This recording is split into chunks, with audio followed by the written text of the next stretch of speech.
எதுக்குடா இங்க வந்த? ஏன்டா என்ன டென்ஷன் பண்ற? எங்க பார்த்தாலும் நீ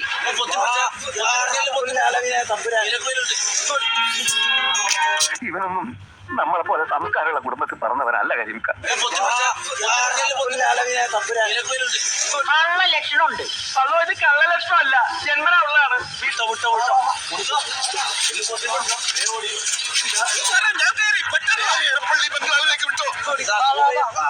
ആണുങ്ങളിൽ തോന്നിയോ ഞരമ്പനോ വിട്ടോ ഇതാണല്ലേ നിന്റെ കയ്യിലിരിപ്പ്. നിന്റെ രോഗം എന്താണെന്ന് എനിക്ക് മനസ്സിലായി. താനൊക്കെ മലയാളികൾക്ക് തന്നെ അവമാന.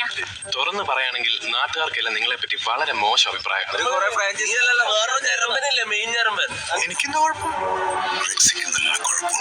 തന്നെ ഇനി ബസ്സിലോ കണ്ടുപോരുന്നില്ല. ഇനിയെങ്കിലും എല്ലാരെയും കൊണ്ട് അതും ഇതും പറയിക്കാതെ ഒരു നല്ല രീതിക്ക് ജീവിച്ചൂടെ? ഇനി നീ നോക്കൂ, ഞാൻ ഇവിടെ പുറത്തു പോകുമ്പോ പുതിയൊരു മനുഷ്യനാവും. ഇവൻ സമ്മതിച്ചിരിക്കുന്നു. ഞങ്ങൾ പോട്ടെ. ഓക്കെ.